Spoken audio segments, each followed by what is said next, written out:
Hello students, welcome to Sandy Academy of Mathematics YouTube classes. SAMS YouTube classes తరపున మన channel ఎవరైతే వీక్షిస్తున్నారో ప్రతి ఒక్కరికి హృదయపూర్వకంగా మీరు కాంపిటేటివ్ ఎగ్జామ్స్లో జాబ్ గెయిన్ చేయాలనేసి కోరుకుంటున్నానండి. సో ఇప్పటి వరకు మనం 12 భాగాలు వీడియోస్ని చేయడం జరిగింది. ప్రతి పార్ట్లో కూడా టాప్ 5 క్వశ్చన్స్ ఏవైతే ఉన్నాయో, అంటే ప్రీవియస్ ఇయర్స్ ఎగ్జామ్స్లో ఎటువంటి మోడల్స్ అయితే అడుగుతున్నారో అన్ని రకాల ఎగ్జామ్స్ యూజ్ అయ్యేలాగా మనం బిట్స్ ఇవ్వడం అనేది జరుగుతుంది. సో ప్రతి ఒక్క వీడియోని మీరు వాచ్ చేస్తున్నారు, అలాగే లైక్ చేసి మీ ఫ్రెండ్స్ అందరికీ షేర్ చేశారు. పాత వీడియోస్ ముందు వీడియోస్ని ఎలాగైతే చూసుకుని మీరు ప్రిపేర్ అయ్యారో అదేవిధంగా ఈ వీడియోస్ని కూడా మీరు చూసుకుని పూర్తిగా ప్రిపేర్ కండి. ఓకేనా? సో ఈ వీడియో పూర్తిగా చూసి మీకు నచ్చితే లైక్ చేయండి, మీ ఫ్రెండ్స్ అందరికీ షేర్ చేయండి. ఓకేనా? సో ఇంకా ఎవరైతే మన SAMS యూట్యూబ్ ఛానల్ని సబ్స్క్రైబ్ చేసుకోలేదు వాళ్ళు ఇప్పుడే మన ఛానల్ని సబ్స్క్రైబ్ చేసుకుని ఓకేనా కంటెంట్ని డెవలప్ చేసుకోండి. ఓకే, సో ఇక మనం లేట్ చేయకుండా మన వీడియోని స్టార్ట్ చేసేద్దాం. చూద్దామా? So first select the most appropriate synonym of the given word banter. Banter అనే పదమునకు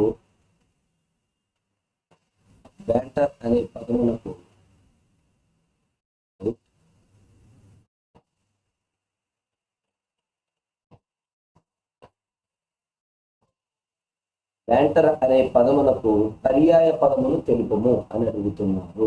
సో రెపార్టీ, రీబుక్, రిలయన్స్, కమెండేషన్ లో ఏది పర్యాయ పదం అని అడుగుతున్నారు. ఓకే, సో సినానిమ్ అంటే మీకు ఆల్రెడీ చెప్పాను, the word gives the same meaning. The word gives the same meaning.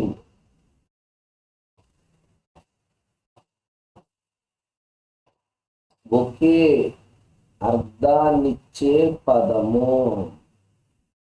ఒకే అర్థాన్నిచ్చే పదము మర్చిపోకండి.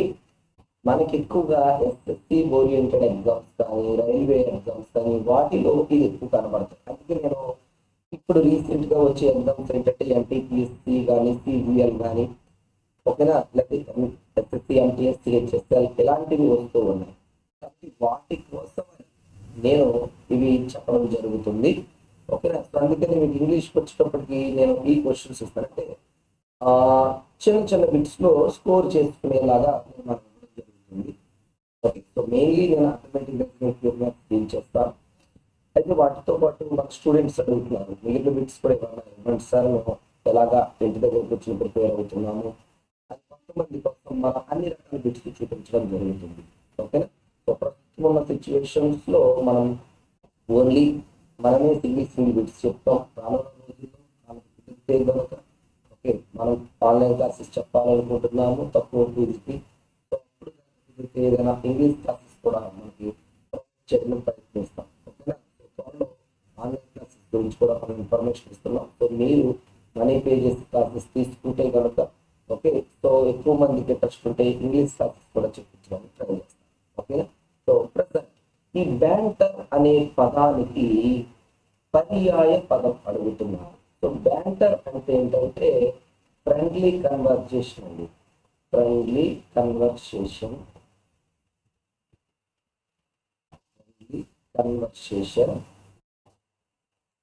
in which everyone makes jokes and funny comments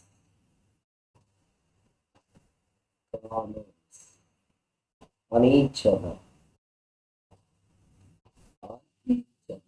okay, అంటే ఏంటంటే మనం కొన్నిసార్లు మన ఫ్రెండ్స్తో కలుస్తాము, లేకపోతే బాగా క్లోజ్గా ఉండేవాళ్ళతో జాబ్లో కొలీగ్స్ అవ్వచ్చు, ఇంకెవరైనా అవ్వచ్చు, రిలేటివ్స్ అవ్వచ్చు, ఎవరికైనా కొన్నిసార్లు మనం ఏంటి ఎక్కడైనా కూర్చుని కాసేపు మనం మాట్లాడుకుంటాం. మాట్లాడుకునే టైంలో మనకి సీరియస్ ఇష్యూస్ ఏముండవు.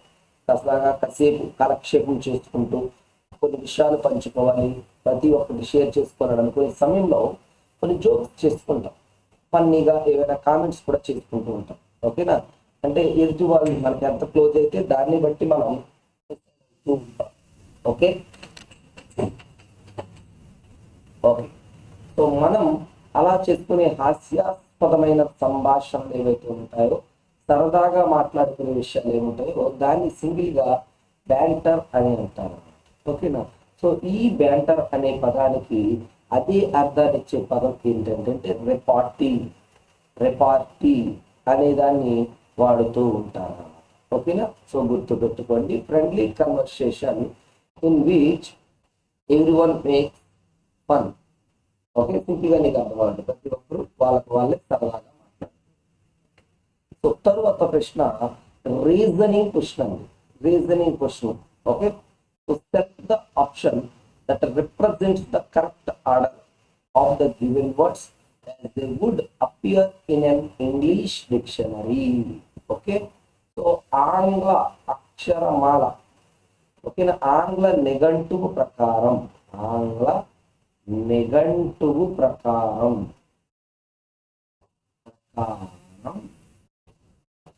వరుస క్రమంలో అమర్చమంటున్నాం. వరుస క్రమంలో అమర్చమంటున్నాం. ఓకే, ఆల్ఫాబెటికల్ ఆర్డర్ తెలిసే ఉంటుంది. ఈ బిట్స్ ఇస్తారా సార్ అంటే ఇస్తున్నారు. ఎస్ఎస్సి ఎంటీఎస్ కానీ ఎస్ఎస్సి సిహెచ్ఎస్ఎల్ పేపర్లు కానీ మీరు చూసినట్లయితే అందులో మనకి ఒక క్వశ్చన్ మనకి ఇది ఇస్తున్నారు. ఇది రీజనింగ్ లో మళ్ళీ ఇస్తుంది. ఓకే, సో ఇందులో మీకు తెలిసిందే, ఆర్డర్లో నేను చూపిస్తాను. సో ఫస్ట్ లెటర్ చెక్ చేసుకోవాలి, ఏది ఫస్ట్ వస్తుందో, అంటే చిన్నది ఏదో ముందు ఆ లెటర్ రాయాలి. ఫస్ట్ చూడండి, ఎన్ అన్నిట్లో కామన్, అన్నిట్లో కామన్ గా ఉంది, తీసే. ఈ అన్నిట్లోనూ ఉంది, సేమ్ గా లేనప్పుడే పోల్చాలి. ఇప్పుడు చూడండి, సి టి జి ఈ తర్వాత ఈ. ఓకేనా? సో ఏబిసిడిఈలలో ఫస్ట్ వచ్చేది సి కాబట్టి ఇది మొదటి పదం అవుతుంది. సో ఏ అది ఫస్ట్. తర్వాత ఈ సి తర్వాత ఈ అనేది వస్తుంది. ఈ ఎక్కడ ఉంది చూడు, ఈ నీడిల్ దగ్గర ఉంది, నీ దగ్గర ఉంది, నీడిల్ వర్క్ దగ్గర ఉంది, నీ దగ్గర ఉంది. ఇప్పుడు ఇందులో తరువాతి పదాన్ని కంపేర్ చేయండి. ఇదిగో ఈ తీసేస్తే తర్వాత డి ఉంది, ఐ ఉంది, ఏది వస్తుంది ముందు?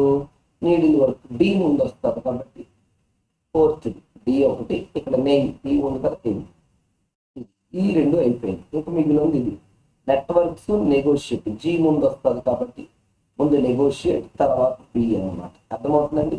సో మనకి ఆప్షన్స్ లో ఇలా ఆర్డర్ ఇస్తారు, ఏ ఆర్డర్ ఉందో చెక్ చేసుకుని మీరు ఆన్సర్ ఇవ్వాల్సిందే. ఓకేనా? సో ఆల్ఫాబెటికల్ ఆర్డర్ లో decreasing order, ascending order, smaller to larger one అన్నమాట. So the letter which comes first according to alphabetical order is the first one.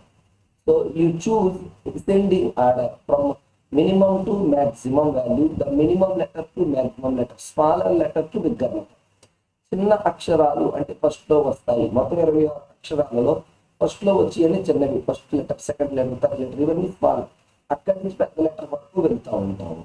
Same letter కనబడితే తరువాత లెటర్లు చెక్ చేసుకుంటాం. ఆ రెండు ఏది చిన్నదో అది ముందు రాస్తాం. ఇదే ఆంగ్ల నిఘంటువులో ప్రకారం వరుస క్రమంలో అమర్చడము. మనము 10th క్లాస్లోనే చదివాము ఇది. సో దాన్ని బేస్ చేసుకుని మనకి ఇంటర్లో ఎస్ఎస్సి సిహెచ్ఎస్ఎల్ కానీ గ్రూప్ డి కానీ ఇటువంటి వాటిల్లో ఈ క్వశ్చన్ అడగడం జరుగుతుంది. ఓకేనా? గుర్తుపెట్టుకో. Find the ratio in which A grosser should mix 2 varieties of pulses costing 75 rupees and 90 rupees per kg respectively, so as to get a mixer costing 80 rupees per kg. ఏ నిష్పత్తిలో రెండు రకాల, ఓకేనా, రెండు రకాల పల్సెస్ ని కలపాలి, వాటి రేటులు వచ్చేటప్పుడు, ధరలు వచ్చేటప్పటికి 75 రూపాయలు 90 రూపాయలు కేజీకి ఉంటే ఆ రెండింటిని కలిపేసాక వచ్చిన మిశ్రమాన్ని 80 రూపాయలకి అమ్మాలి అంటున్నారు. ఓకే, సో మొదట సబ్జెక్ట్ చెప్తాను, తెలియాలి కాబట్టి. తర్వాత డైరెక్ట్ లెక్కలోకి వెళ్ళిపోతాం. ఇదిగో చూడండి. సో మొదటిగా ఇక్కడ 2 రకాల ధాన్యం ఉంది. సో 75 రూపాయలది ఎక్స్ కిలోలు అనుకో, ఎక్స్ కేజీలు కొన్నాం. రెండు రకాల పప్పు ధాన్యాలు ఉన్నాయి పల్సెస్, ఓకేనా. అందులో ఒకటేమో ఎక్స్ కేజీస్ ఉంది, రెండవది వై కేజీస్ ఉందంట. అంటే మొత్తం ధర ఎంత తింది? మొదటి రకం 75 ఇంటూ ఎక్స్ కదా, కేజీ 10 రూపాయలు. 10 కేజీలు కొంటే ఏమంటాం? 10 ఇంటూ 10 100 అంటాం కదా. అలాగే ఈ 75 రూపాయలు ఎక్స్ కేజీలు కొన్నావు అనుకోండి, 75 ఇంటూ ఎక్స్ 75 ఎక్స్. తర్వాత 90 రూపాయలు, అది వై కేజీలు కొన్నావు అనుకో. సో అప్పుడు ఎంత వస్తుంది? మొత్తం ధర 90 ఇంటూ వై పే చేయాలి. అంటే ఓవరాల్గా నువ్వు చెల్లించవలసిన ధర 75 ఎక్స్ ప్లస్ 90 వై అన్నమాట. అయితే ఇక్కడ ఏమంటున్నాడు అంటే ఈ రెండింటిని కలిపేసి 80 రూపాయలు కమ్మినా అంతే కాస్ట్ రావాలి. దీని అర్థమవుతుందా? విడివిడిగా ఒకటి వస్తువు, ఒక రకం ధాన్యం 75 రూపాయలకు అమ్ముతావు, మరొక రకం 80 రూపాయలకు అమ్ముతావు. అలా మొదటి కేజీలు, రెండవది ఒకటి వై కేజీలు కనుక అమ్మినట్లయితే ఎంత డబ్బు వస్తుందో మొత్తం కలిపేసి ఎక్స్ ప్లస్ వై కేజీలను 80 రూపాయలకు అమ్మిన అంతే ధర వస్తుంది. అలా రావాలి అంటే ఏ నిష్పత్తిలో అవి తీసుకోవాలి అంటే ఎక్స్ ఒక 2 భాగాలు అనుకో, వై 3 భాగాలు, లేదా ఎక్స్ 2 కేజీలు అనుకో, వై 3 కేజీలు, అలా ఏదైనా ఆప్షన్స్ లో ఉందా అని అడుగుతున్నాను. ఓకే, సో నేను ఇదే రేటు దేనికి సమానం అంటున్నాను? మొత్తం బరువు ఇదిగోండి ఎక్స్ ప్లస్ వై కేజీలు కలిపి 80 రూపాయలు చొప్పున అన్నాను. So x is to y చెప్పాలి ఇప్పుడు. 75 90y equal to 80x plus 80y. So చూడు ఇప్పుడు 75 8 సబ్ట్రాక్ట్ చేస్తే 5x ఏనా? ఓకే, 90 80 సబ్ట్రాక్ట్ చేస్తే 10y ఏనా? సో x బై y ఎంత అవుతుంది చూడు, 10/5 దట్ ఈక్వల్ టు 2/1. ఇదేనా నిష్పత్తి? x is to y equal to 2:1. ఇది చెప్పమంటున్నాను. ఓకే, సో సబ్జెక్ట్ వైజ్ మాట్లాడండి సార్ అంటే ఇలా మాట్లాడాలి, పాయింట్ టు పాయింట్ చెప్పాలి అని. అయితే కాంపిటేటివ్ లో ఇదేమి చెప్పట్లేదు, కానీ మీరు అర్థం చేసుకోవాలి అసలు దీని వెనకాల బ్యాక్గ్రౌండ్ ఏంటి. సో ఏ వేలో సార్ ఇలా తీసుకొచ్చారు అనేది మీకు తెలిసే మీకు ఫర్దర్ గా ఎక్కడైనా క్వశ్చన్స్ లో వేరే వేలో ఇచ్చినా చేయగలుగుతాం. అయితే ఇక్కడ మనం షార్ట్ కట్ కోట్ వాడతాం. ఒకటి 75, ఒకటి 90 ఉన్నాయి, నిన్ను 80 కమ్మన్నారు. ఇది సగటు ధర అనుకుంటా. అందుకే క్రాస్ సబ్ట్రాక్షన్ చేస్తాను. అంటే ఇది కూడా 90 minus 80 is to 80 minus 75. Direct గా ఈ నిష్పత్తి ప్రకారం చేస్తాను. So 10 is to 5. సో ఎంత వస్తుంది? 2 ఈస్ టు 1. 2 ఈస్ టు 1 అనేది మన ఆన్సర్ అవుతుంది. ఓకేనా? సో ఈ వేలో మనం తీసుకోవాలండి. ఇది మెయిన్లీ ఇప్పుడు ఎస్ఐ కానిస్టేబుల్స్ కానీ, ఓకేనా, అప్పుడు గ్రూప్ డి కానీ వాటి వరకు మనకి క్వశ్చన్ అడగచ్చు. సో బ్యాంక్ ఓరియంటెడ్ కానీ, సిబిఎల్ కానీ దీన్ని మించిన లెవెల్లో అడుగుతున్నారు. సో ఇంటర్మీడియట్ లెవెల్గా ఏవైతే ఉన్నాయో వాటిలో ఇది మిశ్రమాలు అనే టాపిక్ ఉంది మన బ్యాంక్ యొక్క అర్థమెటిక్ లో. దానిలో మాత్రం ఇవి ఇవ్వడం జరుగుతుంది. ఓకేనా? సో చూసుకోండి. తర్వాత whose autobiography is titled as Acts Against Odds. Acts Against Odds. Sorry, is against the odds. Is against the odds అనేది ఎవరి ఆటోబయోగ్రఫీకి ఉన్న పేరు అని అంటున్నారు. సో నలుగురు ఉన్నారు: Sania Mirza, Mary Kom, Karnam Malleswari, P T Usha. Okay, so మనకి ఈ P T Usha running, Karanam Malleswari running athletics అని అంటాం. మేరీ కామ్ బాక్సింగ్ వచ్చింది, సానియా మిర్జా టెన్నిస్ కి సంబంధించిన. సో ఈ ఏజ్ ఎగనెస్ట్ ద ఆడ్స్ అనేది సానియా మిర్జాకి సంబంధించిన జీవిత చరిత్ర యొక్క పుస్తకం పేరు. ఓకే, ఎవరండి? Sania Mirza.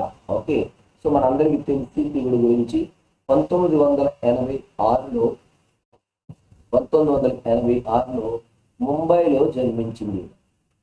Okay, she Born in 1980 on 1986 in Mumbai in state Maharashtra. Okay, మహారాష్ట్రలో ముంబైలో ఈమె జన్మించడం జరిగింది. సో ఈవిడ ఇండియాకి సంబంధించిన టెన్నిస్ ప్లేయరు, 2016లో తనకు పద్మభూషణ్ కూడా ఇవ్వడం జరిగింది. పద్మభూషణ్ ఇవ్వడం కూడా జరిగింది. తదుపరి ఈమె పార్క్ చెందిన షోయబ్ బాలికను కూడా వివాహం చేసుకోవడం జరిగింది. ఇంకా అదంతా మెయిన్ గా మనకి తెలియాల్సింది ఏంటంటే ఈస్ అగెనిస్ట్ ద ఆర్ట్స్ అనే ఆటోబయోగ్రఫీ అనే పేరు కలిగిన ఆటోబయోగ్రఫీ ఎవరికి సంబంధించింది అని అడుగుతుంటే సానియా మీర్జాకు సంబంధించింది. అప్పుడు ఏ దేశస్తురాలు? ఇండియా. ఎక్కడ జన్మించింది? ముంబై, మహారాష్ట్రలో జన్మించింది. ఏ ఇయర్? 1986. ఓకేనా. తనకి ఇచ్చిన అవార్డు పద్మభూషణ్ ఏ సంవత్సరం? 2016లో. ఓకే, అవి మాత్రం మీరు గుర్తుంచుకోండి. చివరిగా చూసుకున్నట్లయితే మనకి మ్యాథ్స్ క్వశ్చన్కి వస్తే క్యూబ్. ఓకేనా, క్యూబ్ గురించి ఇచ్చారు చూడండి. The volume of a cube is 5832.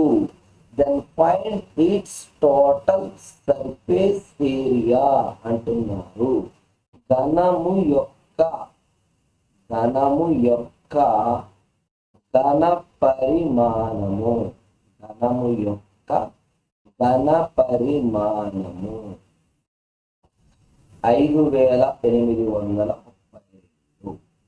అయితే దాని సంపూర్ణతల వైశాల్యం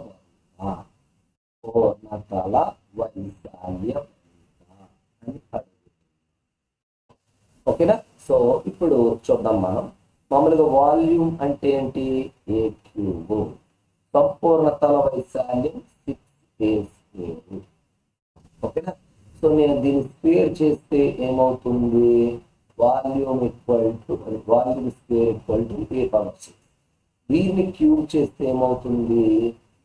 క్యూబ్ = 6³ 216 a⁴. S cube = 216 అని రాయొచ్చు. ఓకే, సో ఇప్పుడు చూడు, S cube = 216 v². 5832 5832 రాసుకోవచ్చు కదా. ఓకే, ఇప్పుడు నీకు ఏం తెలుసు అది చూడు. 216 6³ 5832 8³ 5832. సో మొత్తంలో క్యూబ్ తీస్తే ఏమవుతుంది? 6 × 8 × 8. సో 18 × 18 అనేది ఈ ఆన్సర్. ఓకేనా. సో ఇప్పుడు దాన్ని కనుక నువ్వు మల్టిప్లై చేసినట్టే అయితే నీకు ఆన్సర్ వచ్చేస్తుంది. జాగ్రత్తగా చూసుకో. ఓకేనా. సో ఇది 18 9 టేబుల్, ఇది 9 టేబుల్. ఓకే, 8 8 64 4 వస్తుంది. ఇంటూ 6 6 4 ఎంత? 24. సో నీ ఆన్సర్లో 4 రావాలి, అది 9 టేబుల్లో పోవాలి. ఇది చూడు, ఇది 4 ఇది 4. కానీ ఇది చూడు, 1 + 8 9, 2 + 4 6, 9 + 6 15 రావట్లేదు. కాబట్టి ఆన్సర్ 1944. సో మొత్తం క్యాలిక్యులేషన్ చెయ్యకు, నువ్వు రఫ్గా అబ్జర్వ్ చెయ్యి. ఏమి అవ్వచ్చు అనే దాన్ని కనుక నువ్వు గెస్ చేసినట్లయితే నీకు ఆన్సర్ ఈజీగా వచ్చేస్తుంది. ఎంత క్యాలిక్యులేషన్స్ తగ్గిస్తే అంత బెనిఫిట్గా ఉంటుంది నీకు. సో మనకి కాంపిటేటివ్ ఎగ్జామ్స్లో టైం ఎంత సేవ్ చేస్తావు అనేది ముఖ్యం. సో మొదటి స్టేజ్ ప్రిలిమ్స్ వైజ్ టైర్ 1 అది నువ్వు క్వాలిఫై అవ్వగలిగితే మెయిన్స్ కావాలంటే మళ్ళా ఆలోచించవచ్చు. సో కాబట్టి సో ఎలా లెక్క చేయాలి, ఏ విధంగా సింప్లిఫై చేయాలి అనే దాని మీద నువ్వు ఫోకస్ పెట్టాలి. ఓకేనా స్టూడెంట్స్, ఇది పార్ట్ 13లో ఉన్నటువంటి టాప్ 5 క్వశ్చన్స్ యొక్క కంప్లీట్ ఇన్ఫర్మేషన్. ఓకే, సో ఈ వీడియో మీకు నచ్చితే లైక్ చేయండి, మీ ఫ్రెండ్స్ అందరికీ షేర్ చేయండి. ఓకే, ఇంకా ఎవరైనా మన ఛానల్ని సబ్స్క్రైబ్ చేసుకోకపోతే వెంటనే సబ్స్క్రైబ్ చేసుకోండి. నెక్స్ట్ వీడియోలో మరొక టాప్ 5 క్వశ్చన్స్తో మళ్ళీ మీ ముందుకు వస్తాను.